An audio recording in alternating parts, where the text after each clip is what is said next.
Vamos a comenzar el día de hoy con la presentación de Matías. Matías es un joven investigador argentino, nacido en Buenos Aires. Es físico de formación, egresado de la Universidad de Buenos Aires. Allí realizó sus estudios de grado donde obtuvo el título de licenciado en Ciencias Físicas en el 2013. Luego continuó con su doctorado, también en la Universidad de Buenos Aires. Ha trabajado en institutos de investigación en Argentina como el CITDF, el INTI. En Italia trabajó con el INRIM y en Inglaterra actualmente se encuentra trabajando en el NPL. Estos son los institutos, el INTI, el INRIM y el NPL son institutos de metrología donde reside y ahorita actualmente reside en Reino Unido, donde trabaja como investigador permanente. Su campo de trabajo estuvo siempre relacionado a la fotónica, sistemas láser y tecnologías cuánticas. Actualmente su trabajo se centra en la metodología de tiempo y frecuencia, en la realización de mediciones ultraprecisas con peines de frecuencias ópticas y enlaces de fibra óptica. Es un investigador permanente del National Physical Laboratory del NPL. Bueno, eso es lo que significa NPL, National Physical Laboratory, y del Advanced Quantum Metrology Laboratory, AQML, en el cual actualmente trabajo.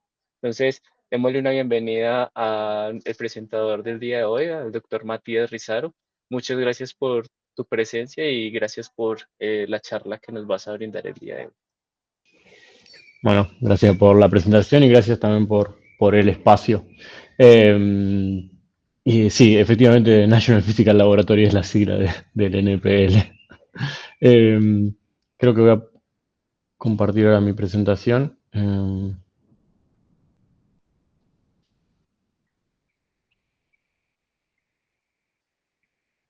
Y a mí si se ve bien, creo que Perfecto. perfecto. Un segundo. Y ahí pasa, ¿no? Sí. Eh, Bueno, como título un poco, siempre trato de agregarle un poco de argentinidad a las charlas que doy. Le puse metrología afilada. Afilada es medio como un término muy porteño acá de Buenos Aires, en cuanto a decir que algo es muy preciso o que está muy bien afilado, exactamente. Y la idea es un poco de hablar de las mediciones ultra precisas que uno puede realizar con peines de frecuencias ópticos. La charla, no, sé que tenemos un espacio de casi 2 horas, así que la pensé sobre todo para extenderme hasta 1 hora, por ahí un poco más. En general me pasa que tiendo a hablar bastante, porque soy bastante apasionado por lo que hago, pero la idea es para darle más espacio a preguntas que tengan y sobre todo para charlar después. Como los temas aparte son muy abarcativo todo el campo, en general lo que voy a hacer es darlo más en un puntapié inicial o contar un poco las bases de las diferentes técnicas que hay de medición y también de espectroscopía o de mediciones en meteorología y obviamente si uno quiere profundizar, bienvenidas todas las preguntas. Como bien dijo Jorge, yo trabajo en el NPL, en el departamento de tiempo y frecuencia. Siempre digo que la anterior charla también di acá para los compañeros de Colombia era siempre enfocado en la cuántica. Yo no voy a hablar tanto de cuántica, por eso ya hago medio siempre el mismo chiste de que hablo poco de cuántica, pero hay cosas interesantes, muy relacionadas, de hecho incluí algunos temas más cuánticos, pero en general mi campo es sobre todo la metrología, que se podría considerar como una cosa más clásica. Eh, Como un pequeño diagrama un índice de la charla. La idea es primero dar una introducción sobre la motivación de por qué son importantes estos tipos de investigaciones, o sea, dónde incide la metrología de tiempo y frecuencia, y en ese marco, dónde están los peines de frecuencia, que están muy relacionados con los relojes, o sea, con la medición del tiempo de la manera más precisa posible. Después voy a hablar brevemente como de las tecnologías de peines de frecuencia, una introducción a qué son los peines, cómo es que uno tiene, cómo se desarrollan.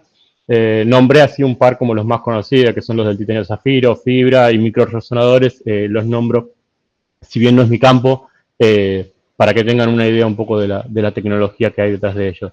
Luego una parte propiamente de metrología con peines de frecuencias ópticas, o sea, qué tipos de mediciones se pueden realizar. Y después pasar a lo que es un poco lo que me he dedicado en el último tiempo sobre todo, que es a la comparación de relojes a escala continental, o sea, hay grandes redes de fibra óptica desarrolladas sobre todo en Europa, algunas en Estados Unidos, también en Japón y China, para usar para comparar relojes ópticos, son un poco la tecnología de relojes que se viene. Y finalmente cierro con una parte de, más allá de la metrología, algunas técnicas que en donde se utilizan los peines y que también las han transformado bastante, desde la espectroscopía, la telemetría, e incluso hay como aplicaciones muy en la cuántica de generación de qubits o de telecomunicaciones también. Es un poco el paneo general, solo para darles una idea y bueno, rápidamente empecemos a charlar un poco más. Lo primero que siempre trato de mostrar es este gran esquema que hicieron en NPL y siempre me lo robo, pero es un poco explicativo de en dónde incide la metrología de tiempo y frecuencia en la vida actual. O sea, toda la vida del siglo XXI está atravesada por los relojes que hemos desarrollado, desde los relojes atómicos hasta más recientes los relojes ópticos. Pero, digo, todo lo que implica la vida cotidiana, ya sea el broadcasting, las telecomunicaciones, el GPS, la navegación, las comunicaciones satelitales, bueno, todos en eso están siempre atravesados por la necesidad de tener una referencia de tiempo. Las telecomunicaciones es como el caso más general de decir, bueno, necesito un timing para sincronizar nuestras comunicaciones. Lo mismo es la hora. O sea, la referencia temporal que uno desarrolla es a partir de relojes atómicos. Y todo eso lo que lleva, lo que conlleva toda esa precisión que uno tiene. La mejora de relojes, o sea, de tener relojes más precisos, implica una mejora en todo eso. Relojes más precisos redundan al final en tener comunicaciones mucho más veloces, mucho más precisas, mucho más estables, mucho más robustas. Y ni hablar la navegación. Por ejemplo, la navegación del GPS está basado en la incerteza que uno tiene en los relojes. Uno mide distancias a partir de medir tiempos. Si ese tiempo lo logro medir mejor, bueno, uno va a poder determinar posiciones con mayor precisión. Para el día a día que tenemos autos ya que se conducen solos, bueno, es un importante avance. Y así casi todas las, ni hablar también, lo ponía acá también como la física fundamental, incluso por el grado de precisión que tienen los instrumentos, uno ya puede empezar a hasta testear física fundamental, lo cual es bastante impresionante todo el campo en donde se aplica la metrología de tiempo y frecuencia. Arthur Yolo siempre lo nombro, que es un físico premio Nobel que dijo, bueno, nunca midas algo que no sea frecuencia. Bueno, precisamente porque la frecuencia es lo que uno puede medir con mayor precisión. Dentro del sistema internacional, el segundo tiene una posición de privilegio precisamente porque es la unidad que mejor se define, con la menor incerteza. En general lo que ocurre de hecho es que las otras cantidades tratan de relacionarse con el segundo para de esa manera tratar de reducir su incerteza. Tanto uno lo pueda vincular con algún reloj atómico, bueno, uno está ganando muchísimo en el grado de precisión de lo que quiere medir. Para dar una idea es que los relojes atómicos, que son los actuales referencias para definir el segundo, tienen una incerteza de 10 a la menos 16, o sea, 16 dígitos de precisión, algo verdaderamente impresionante. Muy pocas cosas se pueden medir con ese grado de precisión. Y los relojes ópticos, que son como una generación similar, incluso van más allá. Llegan a medir del orden de 18 dígitos. Esto es verdaderamente impresionante, incluso abre camino a nueva física y a nuevos esquemas de trabajo. Como paneo general, sé que después van a haber cursos, pero me servía un poco dar una idea general de estas dos cosas que hablé, como relojes atómicos y relojes ópticos, para después caer precisamente en los peines de frecuencias. Uno tiene de inicio los relojes de microondas, de hecho que fueron desarrollados en el LMPL por Essen, donde uno lo que tiene es un sistema cuántico, se puede decir, que es el átomo de cesio. Ese átomo de cesio uno lo hace oscilar entre dos niveles energéticos, y esos dos niveles energéticos son la referencia natural atómica de tiempo. Entonces uno lo que tiene es básicamente un sistema de realimentación donde tengo un oscilador electrónico de alrededor de 10 GHz, son 9,192 GHz, pero bueno, el número no importa exactamente.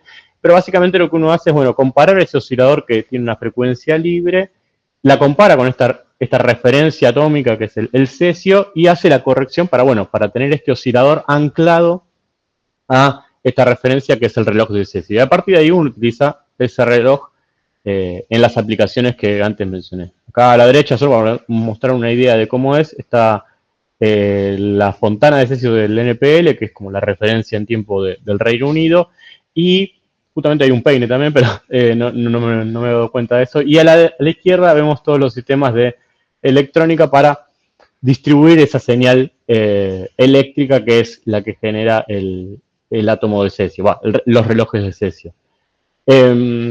A partir de estos relojes es que uno tiene la vida del siglo XXI, GPS, telecomunicaciones, etcétera, etcétera. Los relojes ópticos funcionan muy similar, o sea, el esquema, la idea general es básicamente la misma, o sea, uno tiene de nuevo una transición atómica, solo que esta vez es entre niveles electrónicos más distantes, o sea, uno tiene una transición óptica entre estos dos niveles, este es mi nuevo sistema cuántico, y lo que hace es uno, bueno, ahora tengo un láser que lo voy a anclar a esa referencia atómica o iónica, vamos a ver, que son los relojes ópticos. Uno hace una corrección, una adaptación y finalmente tengo un oscilador con ahora frecuencias del orden de los cientos de terahertz, que son las frecuencias ópticas, con una estabilidad impresionante de esas que mencionaba antes de 10 a la menos 18.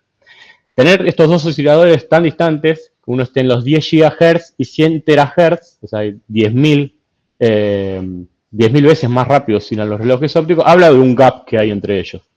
El peine de frecuencias viene a subsanar esa diferencia, esa distancia. Actúa como un link entre esos dos mundos o entre esas dos regiones del espectro electromagnético. En sus orígenes, los peines arrancan en el año 2000, un poco de historia, y era más que nada para decir, bueno, en ese momento, fíjense que acá puse en azul la estabilidad de los relojes de microondas. En ese momento los relojes de microondas eran mucho más estables que los relojes ópticos, entonces lo que se quería era, bueno, darle trazabilidad a las frecuencias ópticas desde el espectro de microondas que generaban los relojes de cesio. Entonces, bueno, había miles de intentos, uno era una cadena gigante que se había hecho en el PTB, donde se iban haciendo sucesivos enganches de fase para llegar desde la microonda hasta el espectro óptico, hasta que finalmente se inventó en el año 2000, sí, 2005 fue más o menos, 2005 creo que es el Nobel, se inventaron los peines de frecuencias que actúan como un vínculo. Está la imagen pictórica que usa siempre Scott Needham, a que creo que le robé bastantes imágenes en esta presentación. Le mandamos un saludo si nos está escuchando. El peine de frecuencia actúa como una serie de engranajes que permiten vincular una oscilación más lenta, como se muestra acá, que es la microonda, con oscilaciones muchísimo más veloces, que son las de las frecuencias ópticas. Y lo hace con casi sin agregar ruido. Esa es medio como la cosa más interesante de los peines de frecuencia. Es un poco pasivo, en el sentido de que no agrega incerteza a la hora de hacer esta conversión desde el espectro de microondas al espectro óptico. Eso fue un pantallazo general, ahora vamos a hablar un poco más en detalle de los peines de frecuencias. Sé que el curso anterior hablaron justo de láseres pulsados y láseres continuos, así que me viene a la perfección que hayan repasado eso. Si solamente una diapositiva de repaso, uno sabe que si uno tiene un campo electromagnético oscilante con una cierta frecuencia, ese sería el láser continuo, eso se representa en el espacio de Fourier o en el espacio de frecuencias como una línea, una emisión de una sola frecuencia. Esto estoy hablando del caso ideal donde uno tiene una oscilación pura del campo electromagnético, que pueden ser cientos de terahertz, 400 terahertz, depende ahí la longitud de onda del oscilador del que estemos hablando. Y eso corresponde a una frecuencia única en el espacio de frecuencias. Obviamente cuando es más realista esto, será algo un poco más ancho, ensanchado, pero en el caso ideal de una onda oscilatoria resulta en una única frecuencia.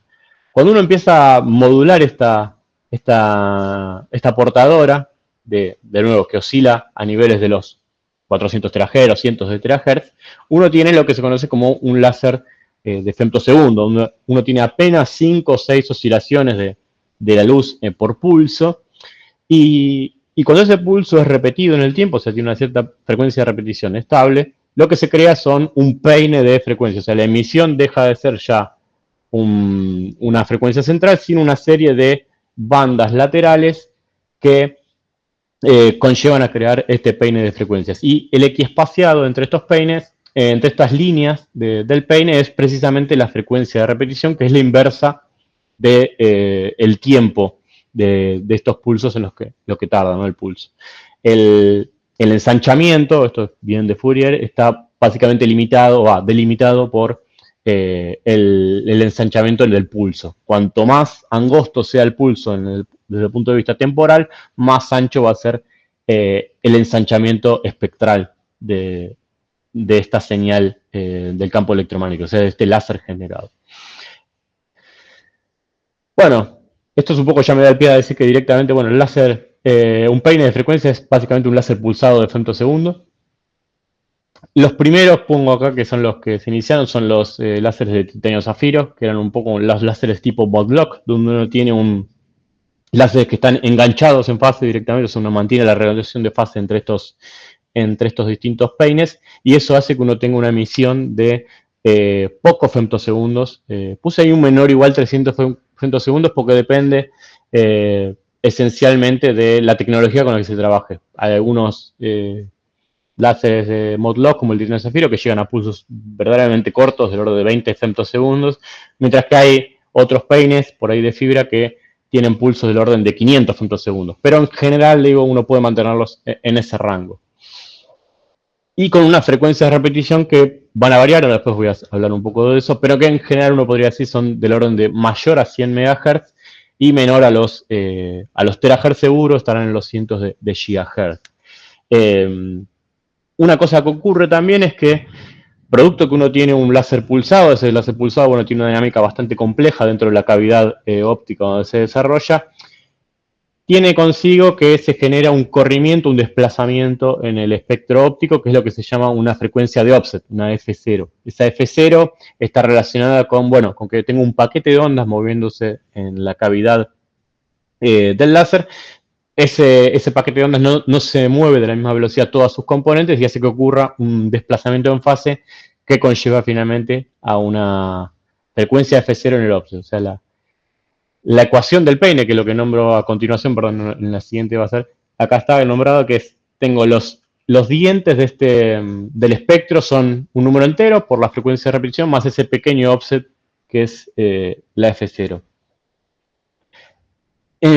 Hasta ahí un poco medio como es la base, o sea, de dónde nacen los peines de frecuencia. De esta manera uno crea un peine de frecuencia. Incluso diría más, hay distintas tecnologías en cuanto a cómo crearlo. Los más conocidos son los láseres de Mod-Lock, que están entre ellos el titanio zafiro, también los láseres en fibra, que básicamente los de Erbio, donde uno lo que tiene es un bombeo inicial. En ambos ocurre el mismo esquema, si bien son diferentes, pero me parece como representación está muy buena, que es uno tiene un láser de bombeo intenso, continuo, y ese luego de pasar, ya sea por un circulador óptico, una cavidad, algo del estilo, termina obteniendo la salida pulsos de femtosegundos con una cierta repetición. De hecho, en el espectro pueden ver acá de emisión tanto al titanio zafiro como a los peines de frecuencia que están por acá, los de fibra. En general uno tiende a ponerlos el input, o sea, el láser inicial de bombeo para después, bueno, cuál es el láser que termina obteniendo al final pulsado. Como regla general, estos tipos de láseres son muy maduros, son grandes en general, tienen dimensiones del orden de los decenas de centímetros, y eso conlleva a tener frecuencias de repetición del orden de los gigahertz y cientos de megahertz. O sea, el gigahertz sería el caso más pequeño. Y con pulsos verdaderamente ultracortos. Y básicamente la emisión está generalmente en el orden del visible y en el infrarrojo medio los de Erbio. Otro tipo de peines ópticos son los electroópticos, donde acá lo que uno hace es tener una cavidad. En esa cavidad pone adentro uno un modulador electroóptico. Para aquellos que saben un poco de electrónica, si no lo cuento de manera muy sencilla, básicamente lo que hace es empezar a modular la frecuencia internamente.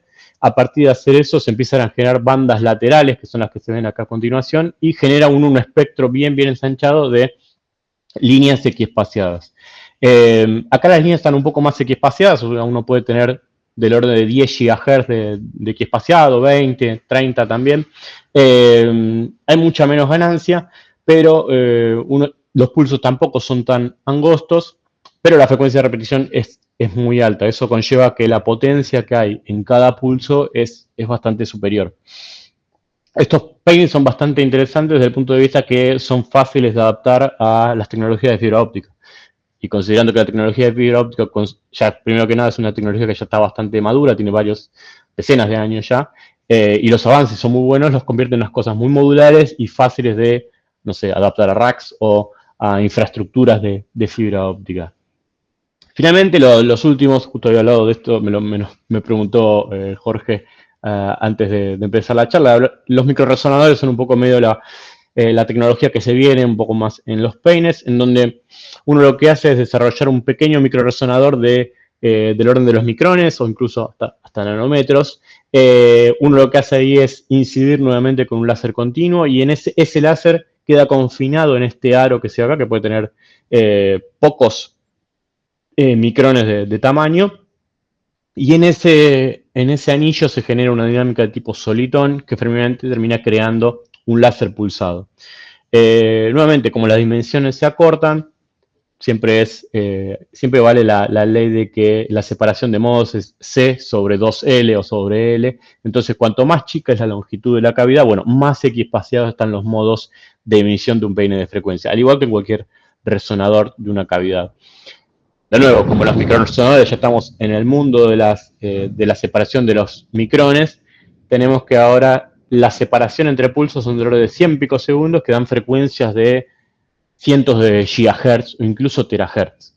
Esto los vuelve tipo peines con una altísima potencia por modo y, bueno, fácilmente adaptables al futuro, probablemente a chips o bueno, a escalas de dimensiones diminutas muy para cosas de tecnología tipo de electrónica, o sea, electro-óptica y cosas de ese estilo. Sobre todo estos últimos están más que nada relacionados con emisiones en el espectro infrarrojo cercano, como tipo 1500 nanómetros, 1000 o 2000, de ese orden hablamos. Dicho eso, o sea, uno ya sabe ahora cómo crear un peine de frecuencias, viene la pregunta de, bueno, ¿cómo son estas líneas equiespaciadas? Un poco las había anticipado, que uno tiene esencialmente, estas líneas están separadas por la frecuencia de repetición, o sea, ese equiespaciado se mantiene, y tenemos una frecuencia de offset. Esto vale en general, si bien es verdad que cada peine es un mundo, pero es como antes nombraba, la frecuencia de repetición de los láseres es en esencia la longitud de la cavidad efectiva que esté uno creando para su láser. Por lo tanto, uno ahí es susceptible a que esa cavidad, como uno está en el mundo real, tiene fluctuaciones en cuanto a la longitud debido a cambios en la temperatura, en la presión, humedad, etc. Entonces uno tiene naturalmente que esa frecuencia de repetición puede estar fluctuando a lo largo del tiempo. Lo mismo pasa con la F0. La F0 es un poco más técnica de explicar, pero en general depende de la potencia del láser de bombeo. De nuevo, si esa potencia fluctúa, como antes mostraba para los láseres, tanto el microresonador como el electro-óptico, para el tenor zafiro pasa lo mismo.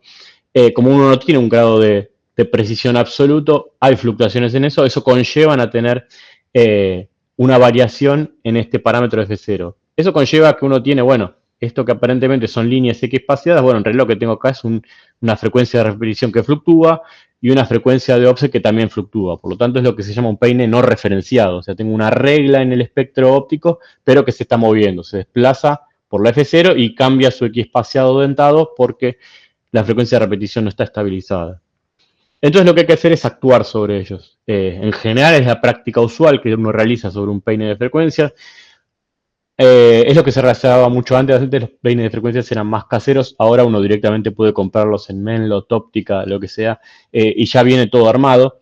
Pero en el pasado, o sea, en el pasado cercano, tampoco tan lejos, era necesario uno realizar toda la electrónica, de decir, bueno, necesito detectar la frecuencia de repetición y actuar en general sobre la longitud de la cavidad, ya sea con un piezoeléctrico, con un acusto óptico, con lo que sea, para estabilizar esa frecuencia de repetición, y lo mismo con la F0, se actuará sobre lo que se tiene que actuar, ya sea sobre la corriente del láser bombeo, sobre diversos sistemas, todo eso para tener esta regla en el espectro óptico totalmente determinada. O sea, una vez que uno lo tiene anclada y referenciada, es que lo que se hace es tipo esta FREP, anclarla a, por ejemplo, un reloj de cesio, y la F0 también anclarla al reloj de cesio o una referencia que provenga de eso, uno lo que tiene es una regla totalmente definida.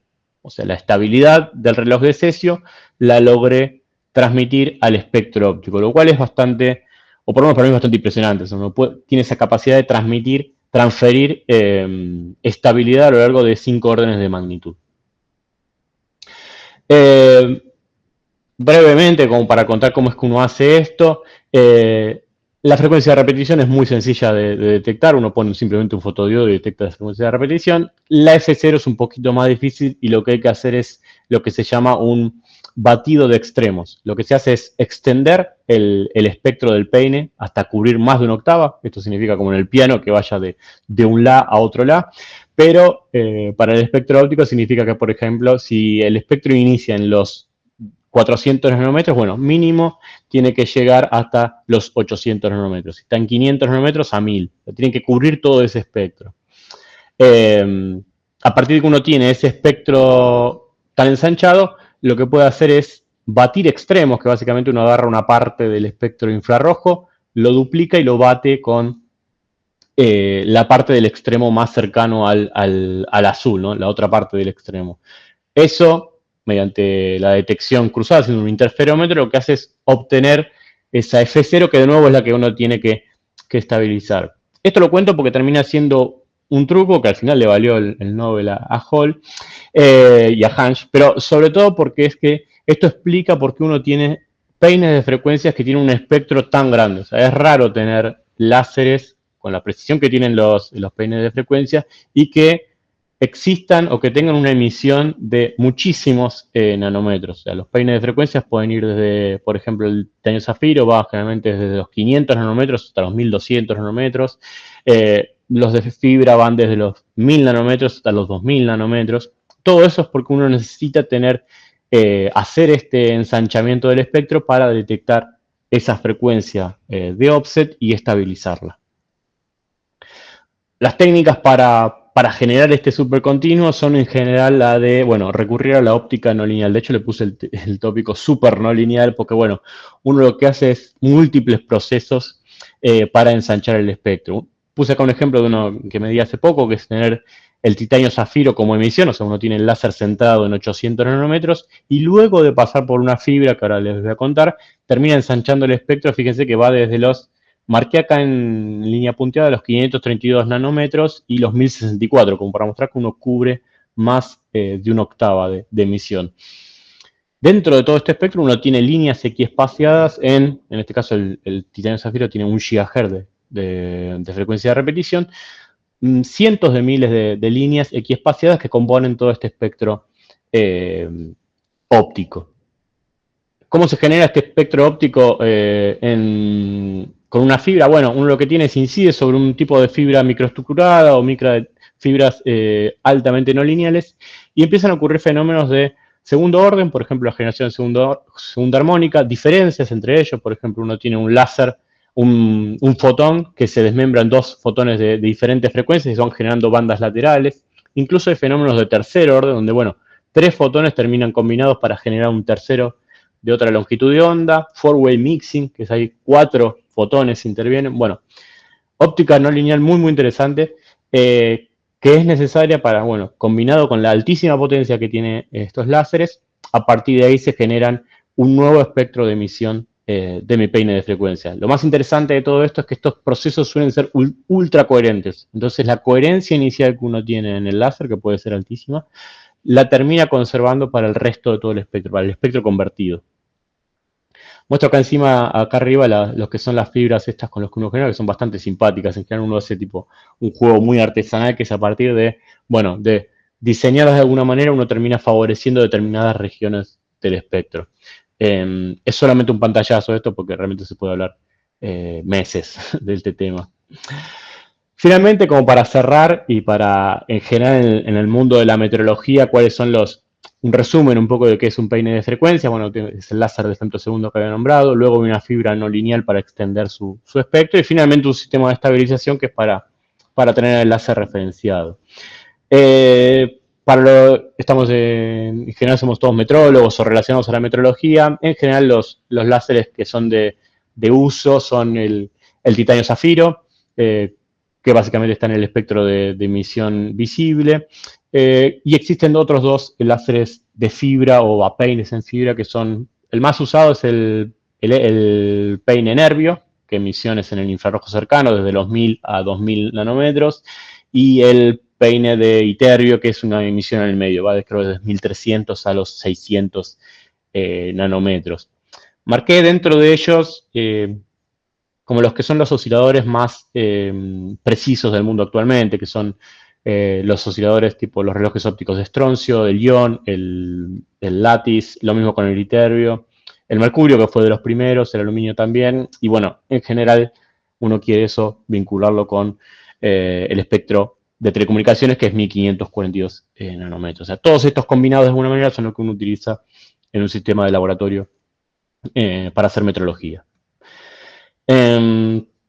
Pasamos ahora sí a hablar de cómo uno mide con peines de frecuencia. La primera es decir, bueno, tengo una regla en el espectro de frecuencia, o sea, tengo mi peine ya estabilizado, sé que la frecuencia de repetición y la F0 están totalmente estabilizadas, están determinadas, están relacionadas, por ejemplo, el reloj de cesio.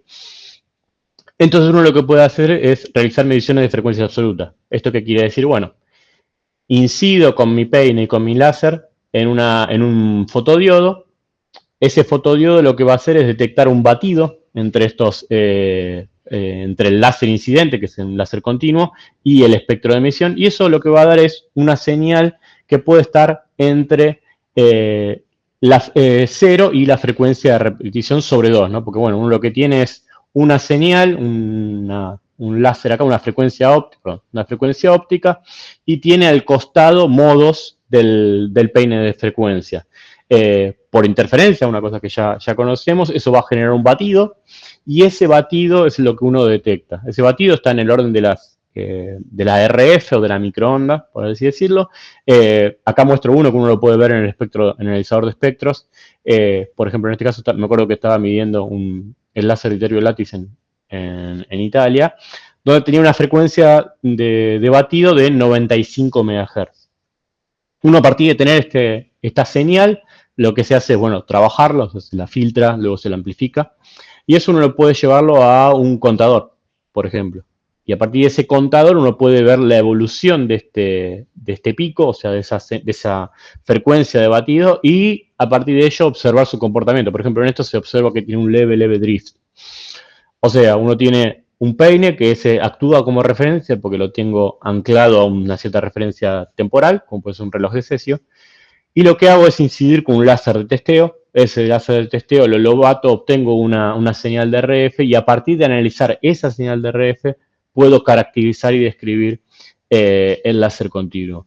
Me quiero detener acá y lo voy a hacer un poco más interactivo, pero quería saber si en general se va entendiendo un poco lo que estoy contando. Creo que pueden dar un pulgar arriba en general.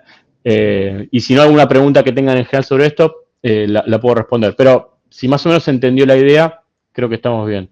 Perfecto, bueno, recibí ahí un buen halago, así que diría que vamos bien. Sobre todo porque después voy a evolucionar sobre esto, entonces si no quedó claro este concepto, quería un poco charlarlo. De los 2 minutos por si uno quiere hacer una pregunta.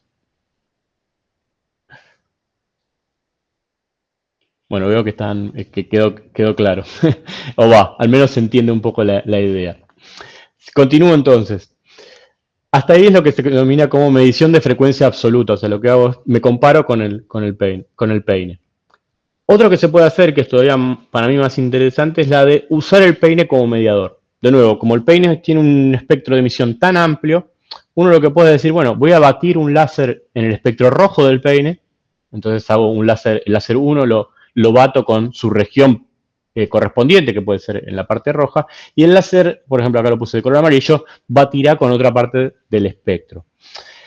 Y hago esa doble detección. Entonces, voy a obtener un batido para el correspondiente lado rojo y otro correspondiente para la frecuencia óptica del láser número 2.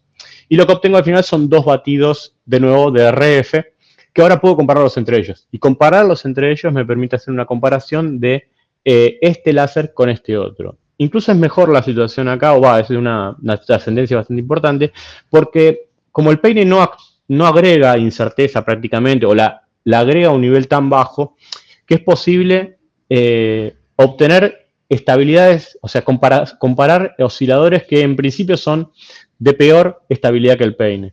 Porque uno lo que hace es hacerlos entre ellos. O sea, lo que termino comparando es el láser 1 con el láser 2. El peine actúa simplemente como mediador. En tanto esto sea una referencia común a los dos, uno puede terminar haciendo mediciones ultra precisas, por ejemplo, del orden de 10 a la menos 15, 10 a la menos 16, entre láseres ultra estables. Todo esto porque, bueno, el peine, de nuevo, como dije antes, por el grado de coherencia que tiene, prácticamente no agrega incerteza a mi medición, a mi comparación, ¿no? Una más, y esta también es para mí muy interesante, que es lo que uno puede utilizar el peine como sistema para transferir estabilidad. Si uno tiene, por ejemplo, un láser 1 que es ultra estable, por ejemplo, ya sea que está anclado una referencia a una cavidad ultra estable o es un reloj óptico, uno lo que puede hacer es, bueno, perfecto, ese reloj óptico será, por ejemplo, si es el estroncio, estará en los 700 nanómetros. Lo que puedo hacer es, bueno, voy a batir mi láser, mi reloj óptico con el peine, incluso hasta podría anclar el peine a ese reloj óptico. Y después lo que puedo hacer, pero bueno, si uno no hace eso, igual funciona el sistema que voy a proponer.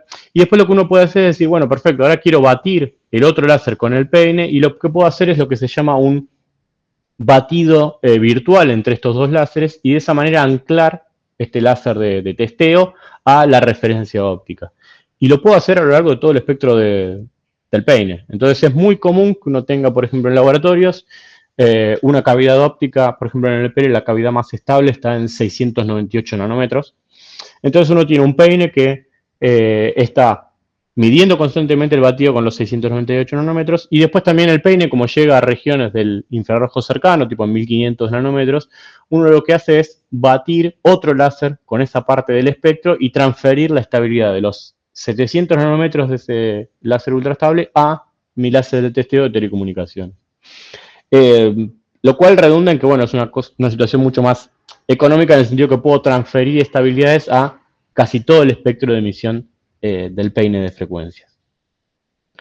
De hecho, en general, se lo considera como al peine como el Universal System, o sea, en el sentido de que puede actuar como un enviador o diseminar frecuencias estables a lo largo de todo ese espectro de emisión. Quería centrarme ahora en una parte que era la de comparación de relojes ópticos, en ese sentido, y por eso quería hacer una breve descripción de qué son los relojes ópticos. Sé que después viene en futuras semanas un curso sobre eso, pero bueno, este es simplemente una descripción de cómo es y cómo se relacionan con los peines, pero quería ponerlo como una mínima una sección. Que en general hay como dos esquemas de relojes, los que son relojes tipo iones y tipo lattice. Los de tipo iones son como, bueno, uno tiene un solo ion, un átomo cargado, lo puse acá, me equivoqué, puse átomo, es un átomo cargado, y donde ese átomo que uno lo tiene atrapado le hace una espectroscopía muy simple directamente y uno tiene grado de estabilidades altísimos. Son muy sencillos de utilizar si uno tiene una trampa de iones, obviamente, no son nada económicos, pero digo, en cuanto al esquema de medición son bastante simples. Los relojes tipo lattice son bastante parecidos, o sea, tienen, en realidad lo que tienen es un sistema de muchos átomos, y esos muchos átomos quedan atrapados, ahora les muestro un videito, y en ese atrapamiento lo que uno hace es como promediar esos átomos y uno tiene una emisión láser promediada de altísima estabilidad. De hecho, son más complejos, pero en principio son un poco mejores en cuanto a la estabilidad final a la que llegan.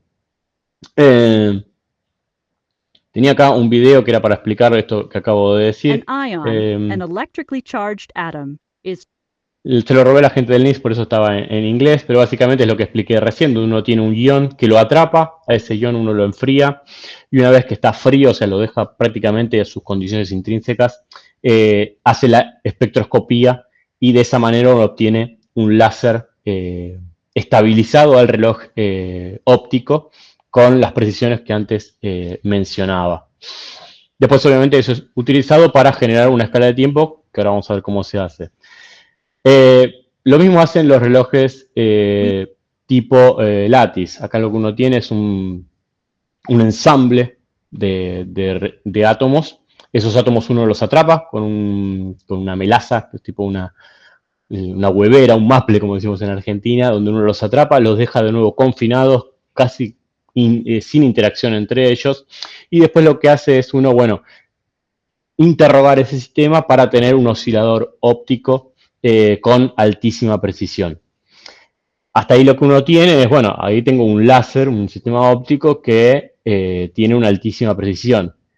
En base a todo lo que nombré anterior, de que el peine tiene la capacidad de vincular estos, de medir primero estos láseres, porque están en el espectro óptico, y de que tiene capacidad de vincularlos porque pueden estar en distintas regiones del espectro, es, bueno, ¿qué pasó acá? Pues ya un poco lo conté lo que quería decir, es que uno llega a infraestructuras del estilo de, bueno, tengo un reloj óptico, sea ion, sea Lattice, tengo un peine de fibras, donde uno lo utiliza para medir, por ejemplo, para hacer comparaciones entre ellos, y finalmente lo que va a haber es, bueno, yo quiero compararlos. Y para compararlos vamos a tener que tener un enlace de fibra que vincule regiones distantes, ya sea a escala nacional, por ejemplo, entre laboratorios muy, muy distantes, o a escala continental, como se hace actualmente en Europa, en Estados Unidos también, digo continente porque, bueno, es un país bastante grande.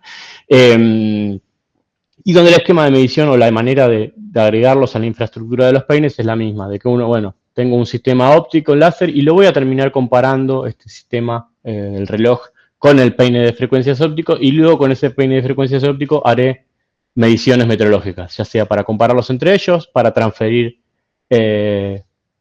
su grado de pureza entre ellos, o para incluso hacer una escala de tiempo. Esto me da el pie para pasar a la fibra óptica, que es una cosa bastante relacionada. En general lo suelo mostrar como una cosa junta, si bien uno podría hacer un curso entero sobre fibra óptica, pero la fibra es como el elemento esencial para diseminar patrones ópticos, y los patrones ópticos van a llegar eventualmente al peine de frecuencias, y por eso la quería nombrar. La manera de comparar relojes ópticos es mediante fibras. También existen maneras tipo de relojes transportables. Este es el diseño que hicieron la campaña en Europa. Por favor, pueden reírse. La verdad que no me hago cargo de este diseño bastante feo que realizaron, pero bueno, es para los que trabajamos. Pero más allá de la parte de que uno puede tener relojes transportables y llevarlos a un mismo laboratorio y compararlos, la idea es que uno puede hacerlos mediante fibra óptica. Existen maneras, por ejemplo, de hacerlo mediante enlaces satelitales, pero son bastante más ruidosos. Acá tengo un esquema que le robé a Droste, que es uno de los iniciadores de esto. Uno puede mostrar en un gráfico de la varianza de Allen cómo los enlaces satelitales son mucho más ruidosos que la performance de los relojes ópticos. Entonces, en principio, uno no serviría para compararlos.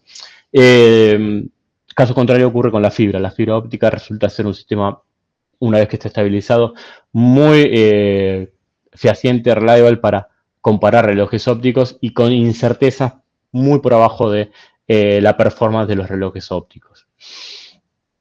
¿Cómo se hacen estos esquemas de medición de comparación de relojes? Bueno, mostré acá uno de los primeros trabajos, que es del NPL, donde lo que se hace es mostrar entre el NPL y el PTB una fibra óptica que va desde el NPL hasta París, de París va a la Universidad de Estrasburgo y de Estrasburgo finalmente al PTB a Alemania, Braunschweig, y donde el esquema del trabajo es el que muestro a continuación. Uno tiene, por ejemplo, en Londres, en uno de los extremos, tiene un reloj óptico que quiere testear con otro reloj en otro país.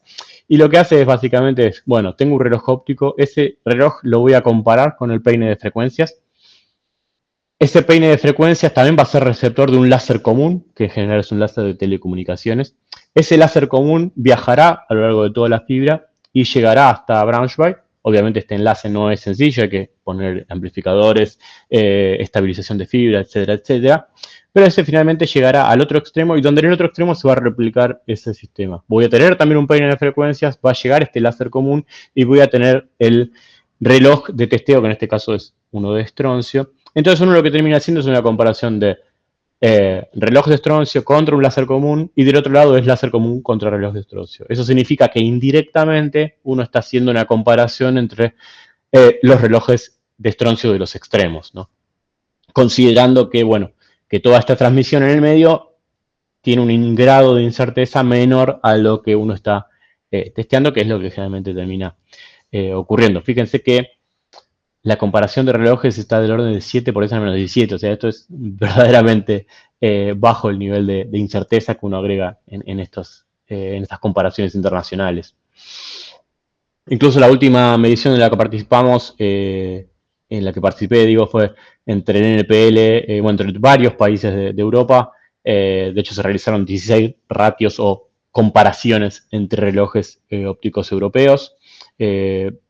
Básicamente son los que mostré acá. El NPL cuenta dos en funcionamiento sólido, que son los de Ytterbio, Ion y Estroncio.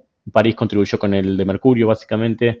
El PTB, bueno, siempre son los que tienen un poco más de infraestructura. Tienen varios relojes como el Ytterbio, Ion, Estroncio, también, si no recuerdo mal, el aluminio, etcétera. Y el INRIM con el Ytterbio Lattice. Esta infraestructura se repite, como dije antes, en todos los distintos países. O sea, cada país tiene su oscilador óptico, su peine de frecuencias, y en cada uno de ellos se pueden hacer después todas estas comparaciones, que, de nuevo, en el futuro serán el desarrollo de una infraestructura para medición del tiempo. Seguimos acá. Esto lo conlleva a lo que estaba diciendo antes, que bueno, uno evoluciona a una medición del tiempo más precisa. O sea, como de nuevo, como los relojes ópticos son más precisos que las referencias de radio de frecuencia, esto lleva a que, bueno, la futura redefinición del segundo va a estar basada en estos relojes ópticos. Ahora, para estar basada en estos relojes ópticos, es necesario que uno desarrolle, de nuevo, infraestructuras, facilidades para unir la tecnología de la electrónica, que está muy madura con los relojes atómicos en el cesio, con los nuevos osciladores ópticos. Y en el medio está el peine de frecuencia, que actúa como vínculo o enlace para estas dos regiones del espectro electromagnético. El Reino Unido tiene un desarrollo bastante importante en este campo, lo nombro precisamente porque trabajo ahora ahí, y donde uno lo que tiene es, bueno, lo que hace es tratar de desarrollar el propio tiempo nacional en una estructura bastante resiliente, con un tiempo de trabajo, un uptime que se llama altísimo, o sea, uno tiene que brindar esto como un servicio.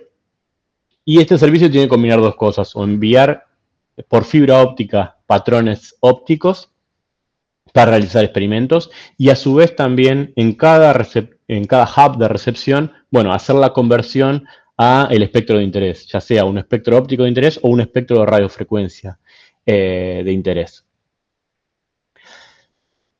Como bonus, quería contar así brevemente que, bueno, las infraestructuras estas de fibra desarrolladas también sirven para hacer lo que se conoce como censado. Por ejemplo, el censado de terremotos es algo que últimamente está muy de moda y que tiene un grado de precisión altísimo. El NPL tiene bastante desarrollo en eso, junto con alguna gente del INRIM, donde se pueden usar estos láseres ultraestables, en donde el peine, de nuevo, con una relevancia bastante importante, para detección, por ejemplo, de pequeñas fluctuaciones en el lecho marino. Eso es una alerta importantísima de un maremoto, de un tsunami, considerando aparte todo lo que hay distribuido o deployado de fibra a lo largo de todo el mundo. Bueno, son un sensor bastante importante.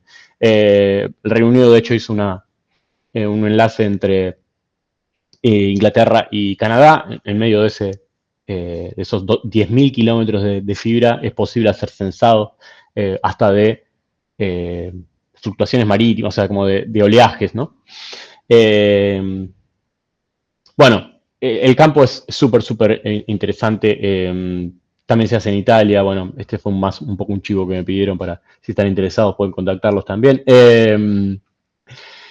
Pero un poco para mostrar las generalidades de todas las aplicaciones en metrología que tiene los peines de frecuencias. Nuevamente hago un parate porque para preguntar si venimos bien, si hay alguna, obviamente podemos charlarlo después con más detalle al final, pero si se entendió en general o si hay algo que quieran en particular comentar respecto a lo que he dicho. Creo que me puse un poco más técnico, pero si me lograron seguirme, creo que estamos bien. Les doy este espacio, pero si alguno tiene alguna pregunta, y de paso tomo un poco de agua.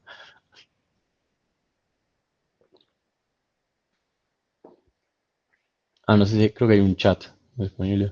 Ah, no, no era nada. Ah, sí, no sé cómo es para hablar. Yo, no sé.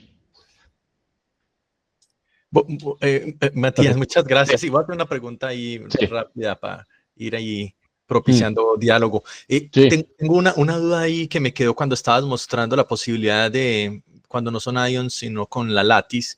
Ah, sí. En ese acople hay un acople o interferencia fonónica.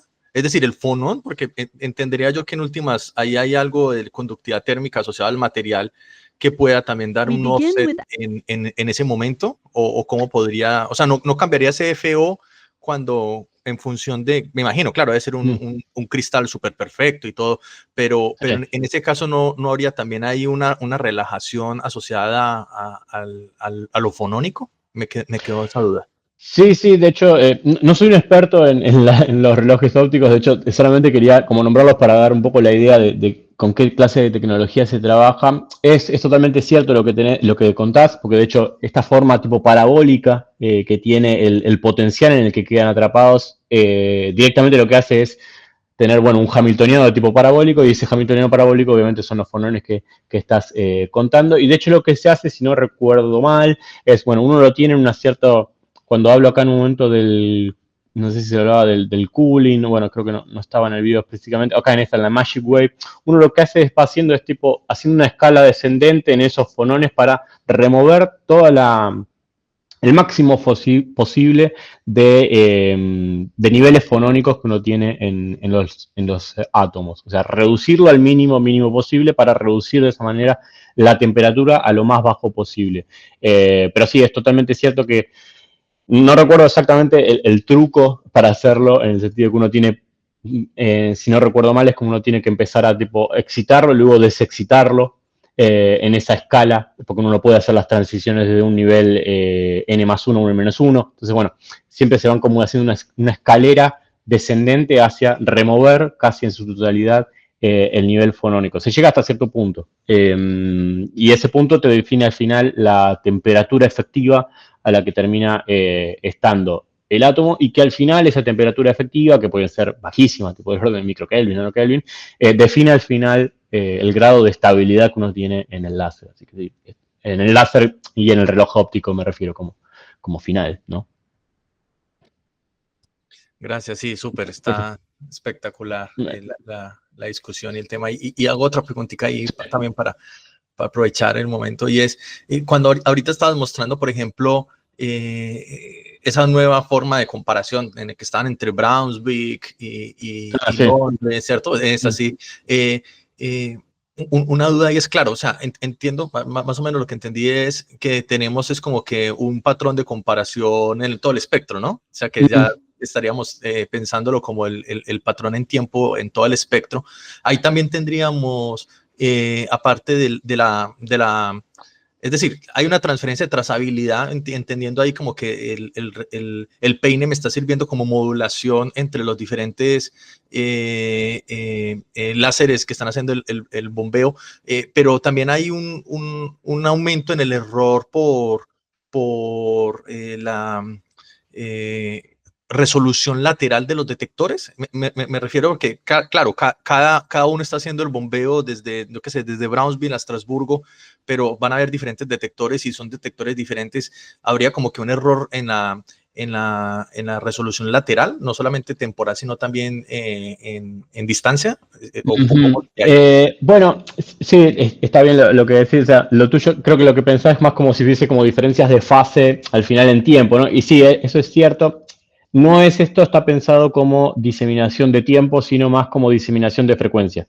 Que si bien son parecidos, no terminan siendo exactamente lo mismo. En este caso es simplemente para comparar osciladores de manera en frecuencia. La diseminación también se hace, pero las técnicas ahí son un poquito más diferentes y en esas en general el peine no es tan necesario porque directamente uno lo que hace es decir, bueno, mando un láser, por ejemplo en 1542 nanómetros, 1550, lo que sea, lo hago volver y en base a inferir, bueno, la distancia que hay, cálculos de Brownian, etcétera, etcétera, uno puede observar cuánto es el tiempo de llegada, ¿no? Y a partir de ese tiempo de llegada uno puede estudiar dos cosas. Uno, las fluctuaciones que hay y esas fluctuaciones las corrige habiendo modulado previamente el láser que uno envía. Eso es la estabilización más común, tipo como Doppler. Y la otra es a partir de si hay corrimiento generado, ya sea por la posición de la Tierra o si el recorrido es muy extraño, muy extenso. En general es un shift que se agrega, un desplazamiento, y eso uno lo puede sustraer o agregar de acuerdo a la dirección que uno tenga. Se hacen, son más cosas de tipo de fibra. No es exactamente la comparación, que es esencialmente diseminación de frecuencia, y uno le interesa más que la frecuencia sea la misma en los extremos a que la fase se mantenga constante entre ellos. ¿Sí? Donde fase implica las diferencias temporales, ¿no? Gracias, Matías. Súper, gracias. Perfecto. De nada. No sé si alguien más había levantado la mano. Eso creo que estaba. Bueno, en todo caso podemos seguir y cualquiera, de nuevo, siéntanse libres de interrumpirme en caso de que algo no se entienda o no esté muy claro. Había hablado acá finalmente de fibras, perdón que retomo. Ahora sí, no voy a extenderme tanto porque no es exactamente mi expertise, pero vamos a hablar un poco de más allá de la metrología. De nuevo, como había hablado antes, que le robamos a Scott Diam, un gran artículo que después voy a subirlo al Classroom para que tengan disponible la presentación y la bibliografía también. Hay un árbol que muestra acá Scott Diam, investigador del NIST, donde habla un poco de la cantidad de las ramas en las que se ha diversificado el peine de frecuencia con distintas aplicaciones, que van desde la espectroscopía, la telemetría, la generación de microondas, porque uno puede hacer, siempre hablé del pasaje de la microonda al espectro óptico, bueno, se puede hacer a la inversa, y esa a la inversa implica generar osciladores de microonda ultra precisos. También incluso uno puede está relacionado con las técnicas de pulsos de aptosegundos. Bueno, la verdad que el abanico de aplicaciones de los peines es verdaderamente extenso. Me voy a centrar en algunas como muy sencillas y de las cuales son bastante directas de contar y que uno puede charlar. La primera es la espectroscopía. Uno, ¿qué es lo que tiene? Hasta ahora lo que venía diciendo, bueno, uno tiene una fuente que tiene muchísima coherencia, si no lo tiene referenciado, o incluso si no lo tiene referenciado para muchas cosas, ya el peine tiene un grado de estabilidad muy alto.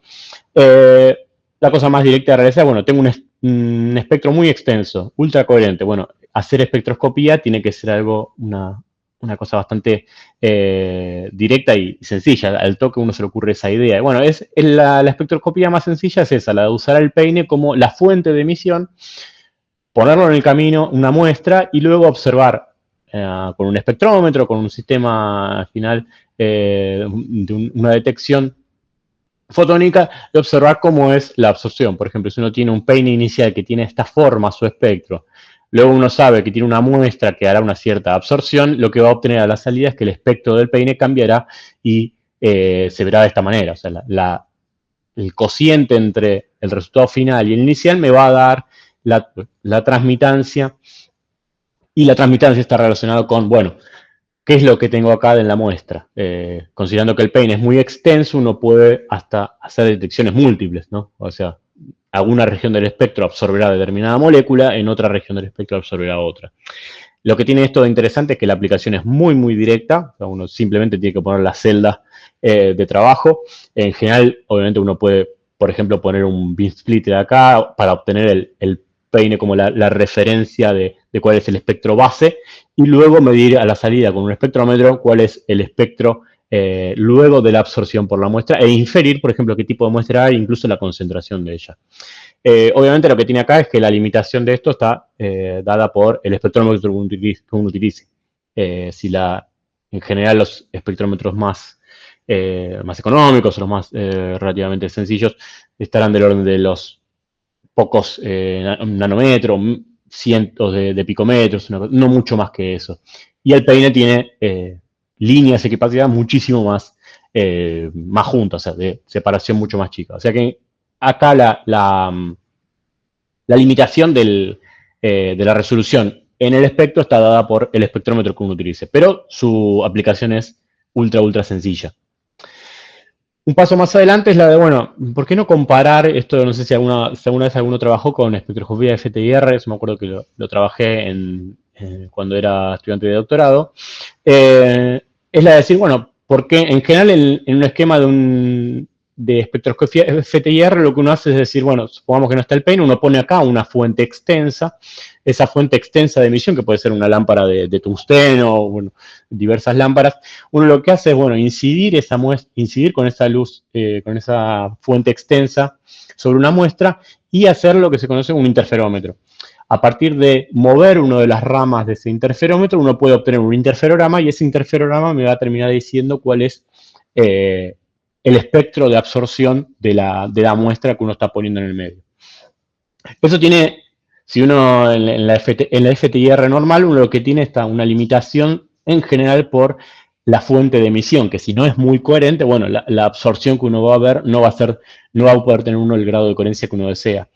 En ese sentido, uno puede utilizar el peine, y de hecho revolucionó bastante este campo, de decir, bueno, utilicemos el peine como fuente ultracoherente, dado su grado de precisión, y después mantener el mismo esquema de trabajo, donde, bueno, el desplazamiento que uno tenga en este espejo, en este brazo para generar el interferograma es lo que me va a definir el grado de precisión con el que estoy trabajando. Y de hecho, bueno, el máximo desplazamiento que uno puede obtener, esto es por simple Fourier, me va a permitir obtener el mínimo delta F o la resolución espectral para el interferograma que estoy obteniendo. Abajo muestro un esquema de lo que se puede observar. De hecho, hay, en este caso es el adamantio, que es adamante de la molécula de estudio. Y fíjese que se puede hacer un espectro a lo largo de, bueno, desde el 2800 centímetros a-1 a 3000. Bueno, o sea, hay un espectro gigante en el que uno puede medir y con una fuente ultra coherente. De hecho, en general lo que termina pasando es que el peine termina siendo muchísimo más coherente que el resto del sistema, y bueno, la limitación está más que nada en los sistemas de detección y en, bueno, el interferómetro que uno pueda realizar. Otra técnica muy usual o bastante sencilla, parecida en el sentido a la del FTIR, es la del Dual Comb Spectroscopy, que acá lo que uno tiene es como un peine de referencia que tiene una cierta frecuencia de repetición, y después lo que uno hace es un segundo peine. Siempre hago la confusión láser-peine porque, bueno, para mí son lo mismo, pero sepan disculparme si me excedo. Uno lo que tiene después es otro peine de frecuencia con una frecuencia de repetición levemente diferente a la primera. De esa manera lo que uno tiene es que, bueno, como este peine tiene una velocidad un poco más rápida, lo que va a ocurrir es que voy a generarme también un interferograma. ¿Por qué? Bueno, porque a veces van a terminar los dos láseres, los dos peines van a estar superpuestos, donde, por ejemplo, acá lo marco, que tienen, bueno, están casi superpuestos, su diferencia de camino es casi cero, y mientras que cuando uno pasó de largo del otro, bueno, no hay prácticamente interferencia entre ellos. Esta interferencia que ocurre a veces y a veces no, porque de nuevo es como que uno está moviendo suavemente un peine respecto al otro, por el hecho de tener frecuencias de repetición diferentes, hace que uno tenga generado un interferograma como el que mostraba acá en la espectroscopía FTIR más peine. Esto hace que sea de súper fácil aplicación, más no, o es necesario hacer un pequeño trabajo de análisis de datos para, bueno, una vez que uno hace este mismo juego de, bueno, tengo un peine de referencia, lo hago batir contra un peine que se está moviendo y lo hago pasar finalmente por la muestra que quiero estudiar, termino obteniendo luego una convolución bastante exhausta, cómo es el espectro de emisión el espectro de absorción de esta muestra. Y que de nuevo tiene la bondad de que uno está limitado ahora por el grado de resolución o de precisión que tenga el peine de frecuencia. Esto tiene múltiples aplicaciones, me encantó las que hacen en el NIST, en particular aplicadas a agricultura, donde hay dos cosas que se llama AgriCom, el sistema, donde uno lo que tiene es un peine ubicado en el centro, que es este punto acá negro que se ve, y después lo que hace uno es hacer una emisión del peine con espejos retroreflectores a lo largo de todo un círculo, y en ese círculo hace un barrido y detecta en cada región, por ejemplo, la presencia de metano o de diferentes, incluso hasta pueden medir el flujo, como es que va moviéndose, porque lo hacen, el peine es un sistema tan rápido que permite hacer, bueno, muchísimas mediciones en poco tiempo, eso aumenta mucho la relación señal-ruido, y lo que permite también es decir, bueno, hago ventanas de detección a lo largo del tiempo y puedo hasta estudiar el movimiento de, por ejemplo, una nube de metano que esté moviéndose, detectar distintos tipos de partículas, gases, moléculas que estén presentes en el ambiente. AgriCom se llama el sistema, la verdad que son gente que trabaja muy bien en el NIST y me pareció súper interesante. También había nombrado la telemetría como sistema. Bueno, pensemos que uno tiene un sistema de pulsado, que yo siempre hablo de frecuencia, pero el tiempo también es altísima la coherencia y el grado de precisión que tiene. Entonces uno puede utilizar el peine también como un sistema para hacer traqueo y sincronización temporal. El caso más sencillo es la de, bueno, tengo un peine de referencia, que es el láser rojo. Ese láser rojo lo que hago es, bueno, lo puedo tener como separarlo y tenerlo como una referencia. Otra parte la dejo evolucionar hacia el blanco de detección, y luego cuando vuelven los recombino.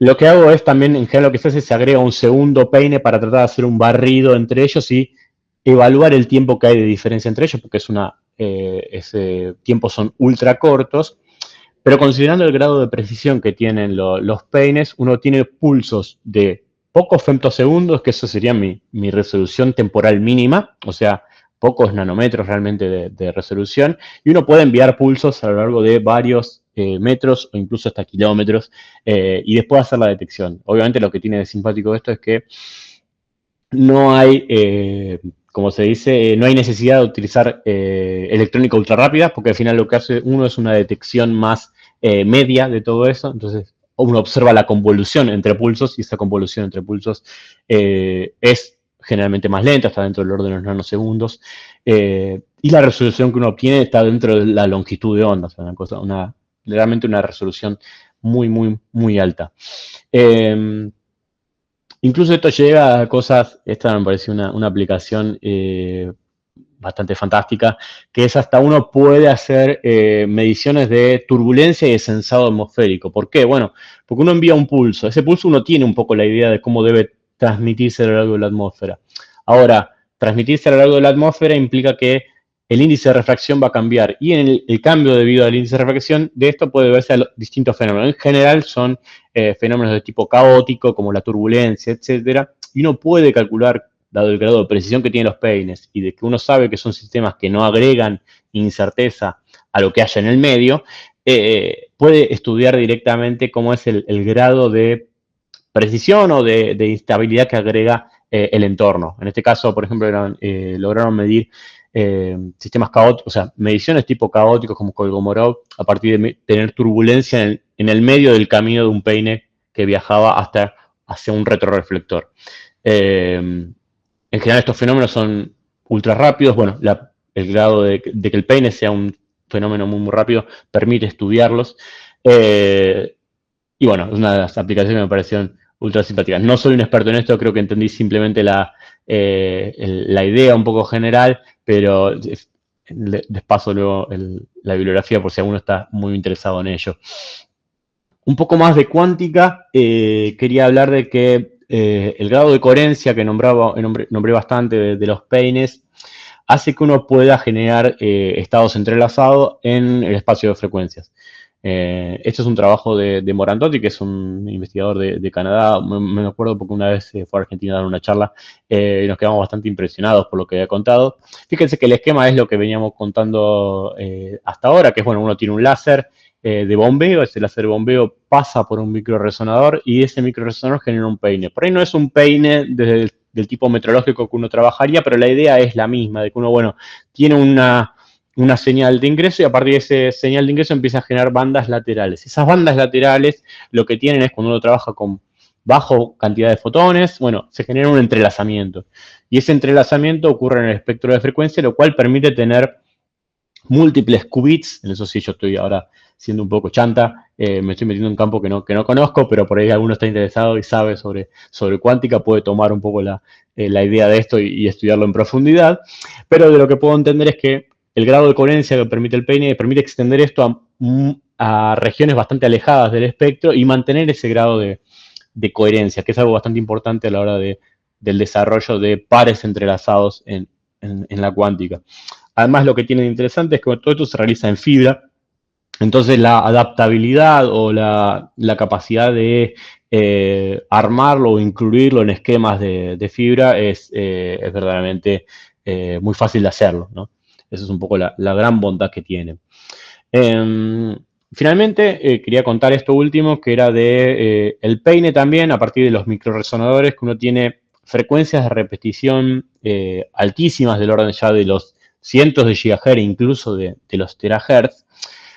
Permite hacer lo que se conoce como wavelength division multiplexing, que es básicamente crear muchísimos canales de emisión en telecomunicaciones. Es como la manera usual de comunicar, pero bueno, uno lo puede hacer en un chip, o sea, en este peine de frecuencia, en el microresonador. Incluso uno puede mandar información en eso, que es, bueno, uno acá es el esquema de siempre. Uno tiene un láser que bombea el microresonador, luego del microresonador se genera el peine con una altísima, ¿cómo se llama? Con un equiespaciado del orden de los gigahertz o hasta terahertz. Luego ahí lo que uno puede pasar es por un wave shaper, o sea, modular esos diferentes canales que ha generado esos modos. Eso entra en un multiplexado y eso es lo que uno finalmente termina transmitiendo. Por ejemplo, lo puede transmitir vía fibra y después del otro lado hacer una recepción igual. Esto es para mostrar cómo el peine ya puede estar incluido o ya está siendo incluido a escala de chip o de microelectrónica o mini electrónica y es fácilmente adaptable a los esquemas de tipo rack o de modulares que tiene la tecnología de fibra óptica. Incluso lo que tiene de interesante es que uno tiene dimensiones tan chicas que los grados, que la oscilación es tan rápida que permite hacer transmisiones muy, muy veloces, con tipo del orden de decenas de terabits, o sea, cosas realmente de una velocidad altísima. Finalmente, quiero hablar de, bueno, hablo la última que le robamos a Scott Deedan, pero realmente me parece un esquema muy, muy lindo, que es un poco el presente y el futuro de la tecnología de peines de frecuencias, en el sentido que hizo un poco esto que yo contaba. Uno tenía una región del espectro óptico donde se fueron desarrollando diferentes tecnologías, láseres de Motlog, láseres pulsados, relojes ópticos. Por otro lado estaba la electrónica, ¿no? Con sistemas del orden de megahertz, gigahertz, donde estaba el reloj de Cesio como sistema oscilador, sintetización y el peine llegó, que es esta parte azul, un poco para unificar toda esa estas dos regiones del espectro. Esto derivó en, bueno, la creación de mejores relojes ópticos, mejores sistemas de microondas, las aplicaciones en espectroscopía, sensado, bueno, todo un poco de lo que he nombrado y hay muchísimos más.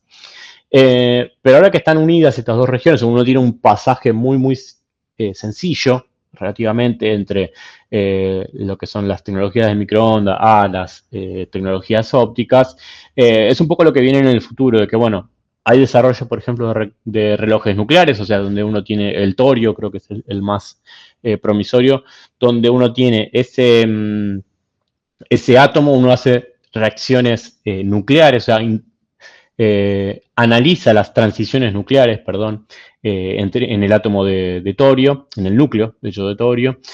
Bueno, esas son oscilaciones en el UV cercano que, bueno, se pueden convertir mediante peines uno puede llegar hasta ellos y traerlas al espectro de radiofrecuencia o microondas. El grado de hacerlos cada vez los peines mucho más robustos, mucho más compactos, hace que se estén haciendo ya campañas de medición de peines en el espacio, o sea, se lleva un peine en el espacio para hacer testeos de física fundamental y también de comunicaciones, porque de nuevo el peine traería aparejado una mayor estabilidad en el grado de los osciladores que se utilizan en el espacio en satélites. Y finalmente está lo de, bueno, lo de integrar los peines a las tecnologías de electrónica, las CMOS acá como esquema, como referencia de la electrónica. Pero bueno, un poco todo esto es el panorama que permitió crear la aparición de los peines de frecuencias, dicho en modo bastante resumido, ¿no? Bueno, esto ha sido un poco todo lo que tenía para decir, al menos por ahora. Nada, gracias por la atención y obviamente háganme todas las preguntas que quieran.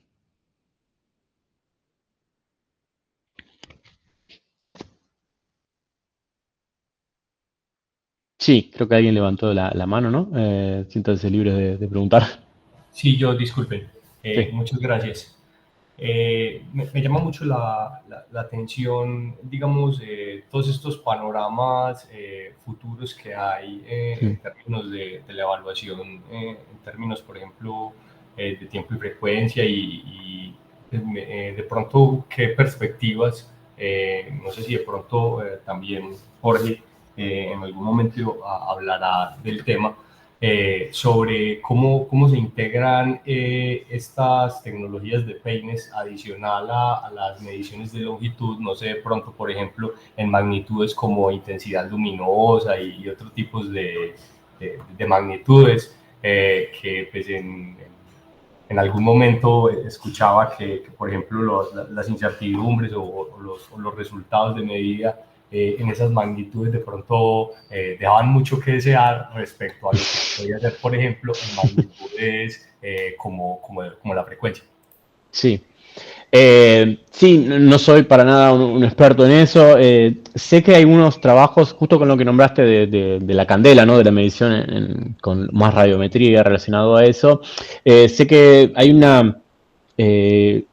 había leído algunos trabajos sobre que en general para la definición de la candela uno utiliza un láser, creo que es el de argón, que tiene muchas líneas de emisión, entonces uno lo que hace es, bueno, aprovechándose de eso, que tiene líneas a lo largo del espectro visible, hacer mediciones con cada una de esas distintas líneas sobre los radiómetros a testear. En ese sentido, el peine podría ayudar también a lo largo de, bueno, como el peine tiene una emisión ya muy ensanchada, o sea, de varios de octava o de varias octavas incluso se pueden desarrollar, podría colaborar en ese sentido. También tengo entendido que podría colaborar en los que se llaman como detectores de tipo de fotón único. Bueno, la creación de fotones únicos es un trabajo bastante arduo y en eso entiendo que el peine podría también brindar ayuda en ese plano.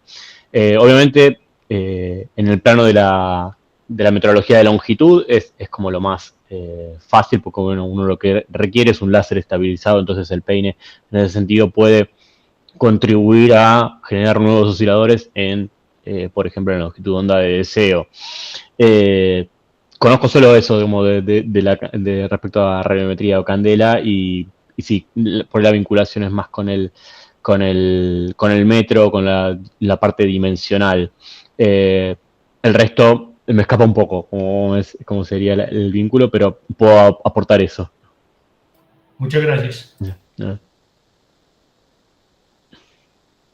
gracias, Matías. Muchas Bien. gracias a todos. Por favor, no desaprovechen la oportunidad. Pregunten todo lo que ustedes consideren pertinente para que podamos hacer un poco más dinámica esta presentación.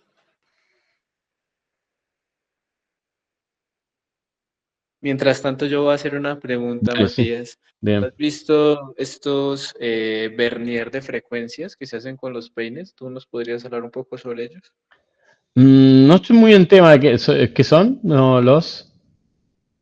Los vernier son como, supongo que tú tienes dos peines de frecuencia y los utilizas de frecuencia. Justo perdí el audio, creo.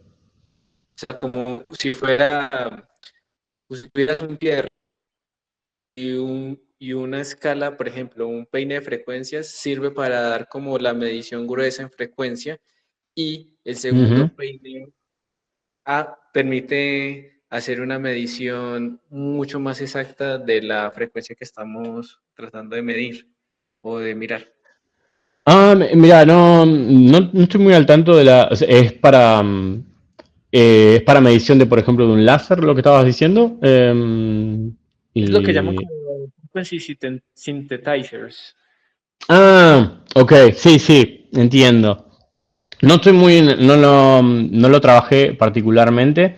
Es cierto que existe, uno lo que puede hacer es, no sé si, creo que no hablé específicamente de eso, a ver si tengo el esquema. Cuando hablaba en principio de acá de cómo hacer la medición de frecuencias, en esto de acá, eh,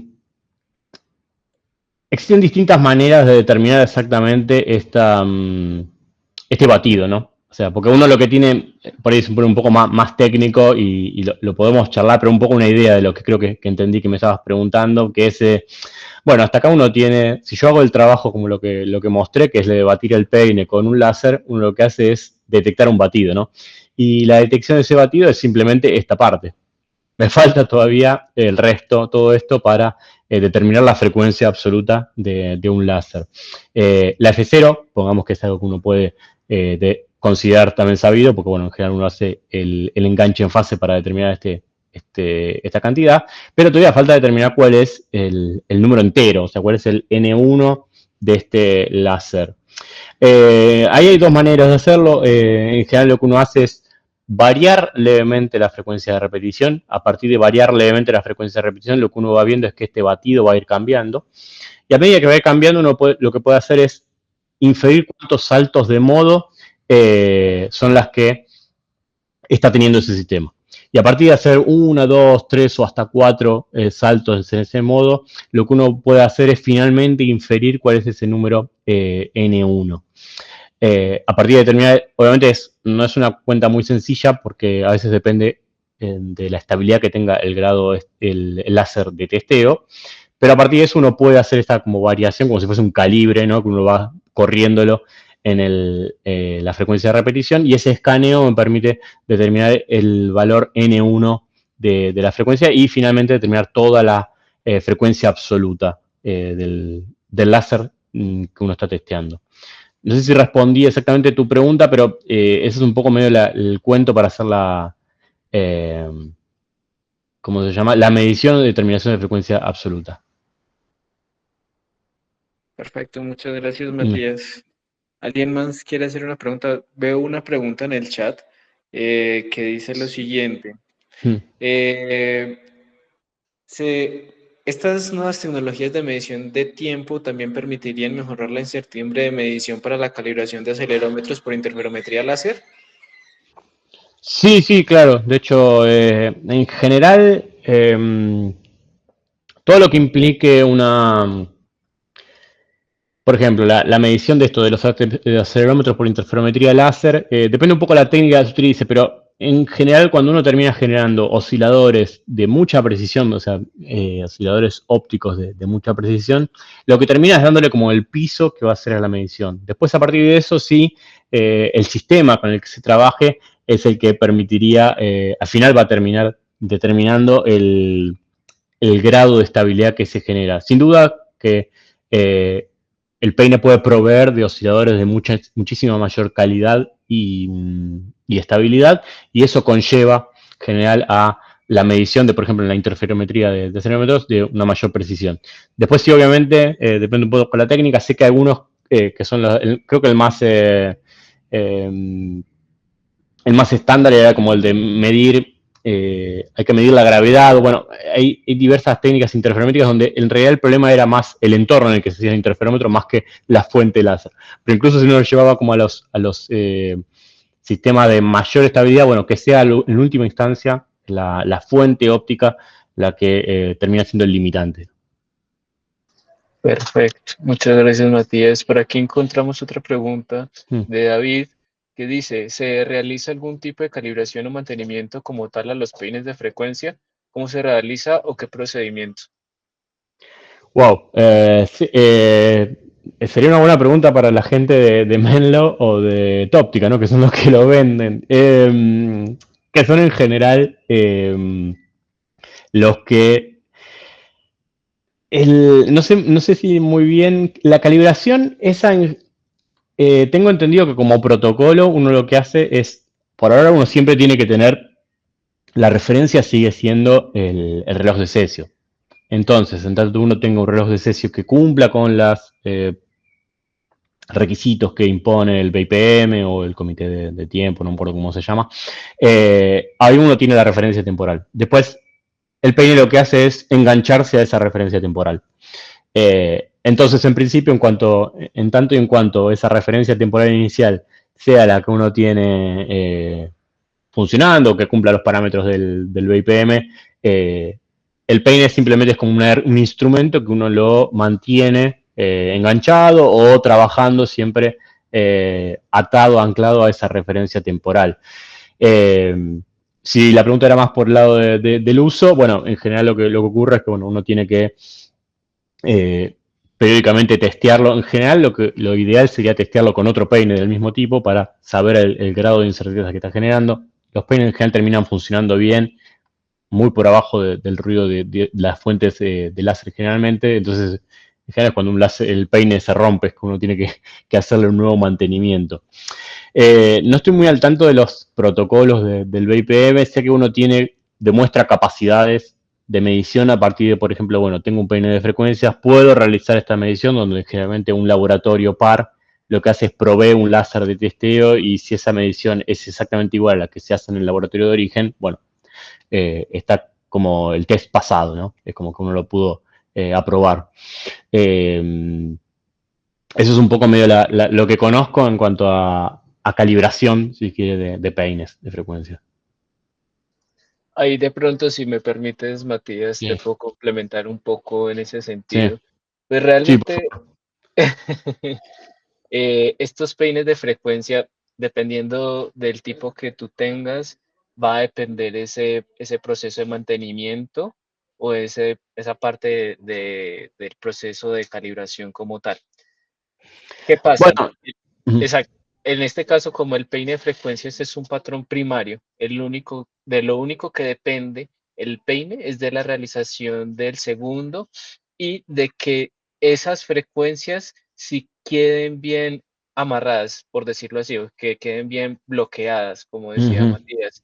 Si uno no bloquea bien esas frecuencias, realmente no va a tener buenos resultados. Entonces, en este caso, fíjense que eh, el resultado que da el peine depende netamente de la definición o de la fuente que estés utilizando como referencia para base de tiempo.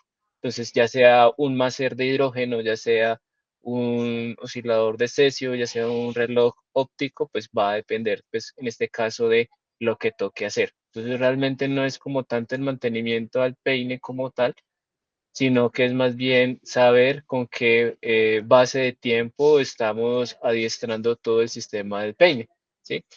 Y lo otro es que pues ya el mantenimiento que uno pensaría en cuanto al peine, ya sea comercial o el que uno realice, pues es la parte física, o sea, si era como el que tenía Matías, en algún momento lo llegué a conocer, que tenía en Argentina, pues es mantenimiento en cuanto a las componentes ópticas, las componentes mecánicas, algo muy relativamente muy sencillo, entre comillas, pues. Y en estos que vende Menlo, que vende Toptica, que venden otras empresas, pues ya depende, es como se venden como cajas negras, depende pues de cómo estén operando y el servicio al cliente que te den. Realmente uno ahí no llega a tocar realmente nada en la parte de mecánica o de funcionamiento del peine como tal. Ahora sí, Hay, Matías. sí, no, arranco por lo último. En general, depende un poco la tecnología del peine con el que se trabaja. Es verdad que últimamente ya se tienden a vender más como, bueno, una caja negra, como decías vos, que, bueno, es simplemente plug and play. Es como, bueno, uno conecta la señal que uno quiere y el sistema comienza a funcionar. No obstante, tienen algunos, todavía las tecnologías siguen siendo un poco artesanales en el sentido de que por ahí hay cosas que no funcionan y entonces es posible, en general Menlo te provee, por ejemplo, te dice incluso, bueno, se puede resolver de esta manera el problema que estás teniendo y a veces uno hasta trabaja sobre la calidad. En general son cosas ya de fibra, que bueno, el trabajo en fibra no se puede hacer más que tal vez alinear algún espejo muy levemente y si no será directamente algo para reemplazar. Sí, solamente agregar eso a lo que era cuestión de mantenimiento. Sí, no, en la parte de fibras, cuando se Mm, trata de fibras, realmente es o cambiar la fibra, porque generalmente, como sí. mostraste, toca es cambiar son las que hacen la amplificación, las fibras dopadas con herbio, Mm. o la fibra con la cual se genere el fenómeno no lineal, pues pensaría yo, generalmente. Sí, efectivamente es así. Creo que alguno levantó la mano también. Sí, Eder tiene Sí. una pregunta, adelante, Bien. Eder. Hola, buenos días. Yo tengo una curiosidad. Mm.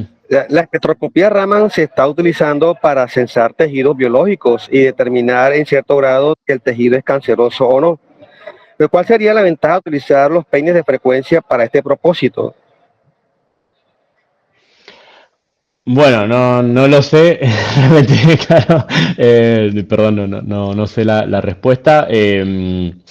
Tampoco soy para nada un experto en la espectroscopía Raman. Sé que igual en general, si tengo que hablar en general como de la bondad de los peines en temas de espectroscopía, diría que igual los peines tienen una cosa bastante única, que es primero que el grado de extensión de su emisión los hace como unos sistemas bastante únicos, o sea, no, es muy difícil tener sistemas láseres de alta coherencia como son los peines que tengan ese grado de emisión. Eh, es cierto después que conlleva a complicaciones del estilo, bueno, por ahí a veces uno no tiene la potencia que requiere en determinadas regiones del espectro, o incluso también que las detecciones por tener un espectro que es un espectro dentado se vuelven un poco más complejas en cuanto a su convolución y etcétera, su determinación.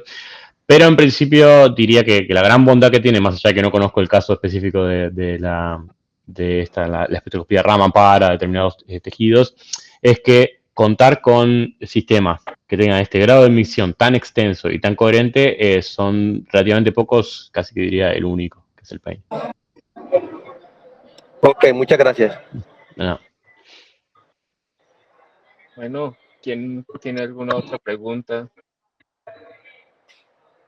inquietud, curiosidad? No tengan miedo a preguntar. No, están más que bienvenidos, estoy acá disponible.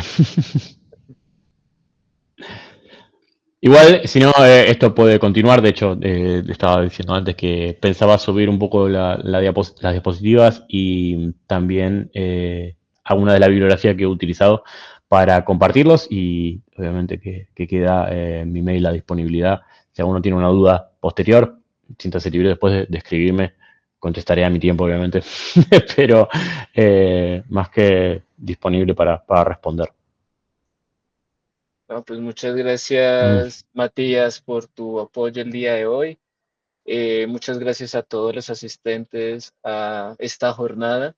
En la tarde estaremos retransmitiendo esta sesión para las personas que no pudieron asistir en la mañana.